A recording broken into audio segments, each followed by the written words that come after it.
Hi, Karen Naparella here, coming to you from Peak Performance Physical Therapy this January. And by request, kind of, I'm going to bring you a core and shoulder workout that's called sevens. And the reason is there are 7 things in it. So we're going to do 10 repetitions in 3 different positions, and the last one is a little bit different. So you're going to start on in your plank or on knees and hands, and I have 3 pounds or 5 pounds for this particular exercise. I'm going to start in 5, but the muscles in the back of your shoulder are pretty weak, so usually you can't start with much more than that. So you can begin in your plank, or you can put your knees down for this. So you're going to press one arm out and then come in. Let's count it out. So we're going to go 10 on each side. So you really have to think about squeezing your right quadricep. And if you want to, you can come straight out and balance on 2, which I find very difficult. That's 9, 10. One side done. The difficult part is going to be to do this without breathing really heavy, right? Here we go, arms out, right in. There's always going to be one side that's a little bit easier than the other, and the other side was it. So I don't think I'll be going up in the air much. That's 6, 7, 8, 9, and 10. I'm going to take a 3-pounder for this next one. You're into a side plank. Knees is fine, or up on your feet if you think this is too easy. So your arm starts over your head, you drop down and come up. Once you got this, pull the knee up.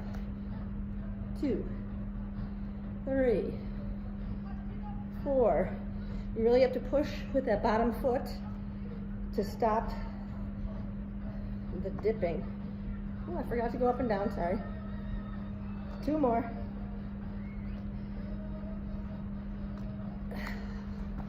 Other side.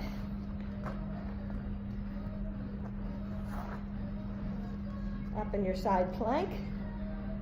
Lower and raise. Knee in and drop your hip down. Push with that bottom leg. So this is working the core on the bottom side and the shoulders and the spine on the top. A lot of arm on the bottom arm also as you're pressing down. 8, 9, 10. So now we're on our backs, kind of sideways, and you're going to be up your feet. If you find that this gets too easy, you're going to add an arm with it and stretch to the back.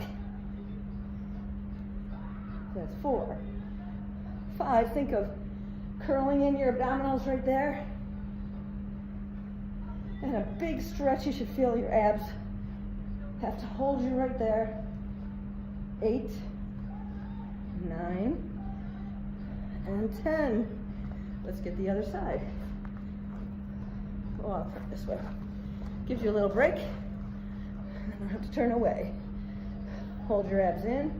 And come on up. If you find this is too easy, you are free to go on your hand and come up that way. I am going to stick to my forearm.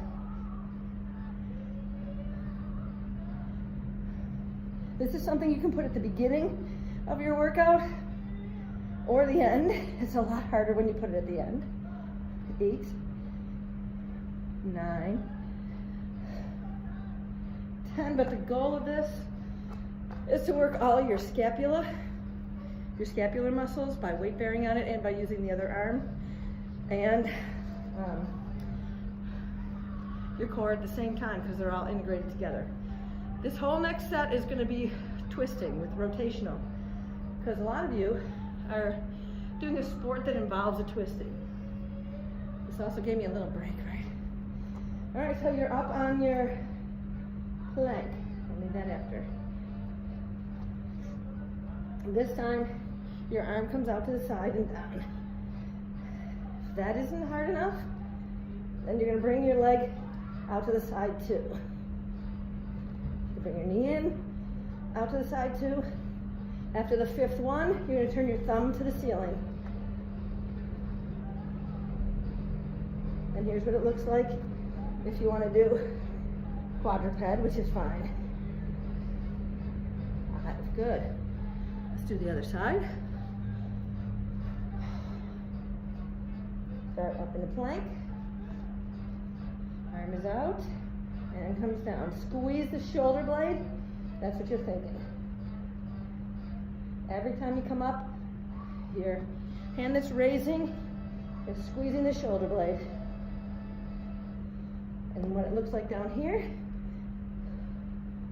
thumb up now. A lot of pressure through that weight-bearing arm. Try to get your shoulder over the wrist. It won't look exactly right on mine because I can't do that, so I apologize for the right side of me where my elbow is just a little bit not so good. All right, onto your side. We're still working in that transverse motion, that cross body motion. So the bottom leg or the bottom arm is going to be doing a lot of work. So start on your knees. This elbow comes to the ground, and you really push with the bottom arm. I'm going to go up a little bit in weight. You won't go more than 5 or 8 on this, probably. And if it's too easy, come on up. So that should be about 4, 5. Allow yourself to turn and stretch that bottom shoulder blade, and then squeeze the bottom shoulder blade. So the top arm really is the momentum to push for this shoulder blade right here. All right, other side. You can start on your knees, see how it feels. Try 3 pounds. Let's see what that's like first. And then take the elbow down if that's getting easy. If it's still too easy, come on up on your feet. Good twist and push with that bottom arm. Big time core, big time shoulder blade stabilization. 9 and 10. We've gone through 5 rounds so far, and we're on the 6th. You will need your volleyball for this. So I've heard these called abronome, where you're going to squeeze your knees together, your arms are up in the air so that your elbows are touching the ground. So when I take these legs away, I keep the knees squeezed, and my right arm is taking all the weight, and I'm pushing up with my core, but I'm also pushing up with the arm right here with my shoulder blade. So let's stay on the right side and do 10. So my legs are dropping to the right.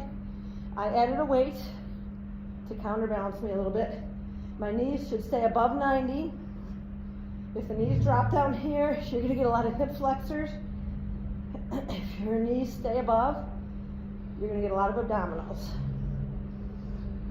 And bonus, you're getting the back of the shoulder blade really worked, especially down at the bottom there. Other bonus, pelvic core with the squeeze of the ball. Other side. There's many studies out there that say that girls that start jumping when they're really young, sometimes they have some trouble with their pelvic core, and they just don't like to talk about it. So I like to include this in here in case that's ever been you, where you may have had just a little bit of leaking when you landed in an odd position, coughing, maybe something like that, that you felt like you just weren't as strong in your pelvic core.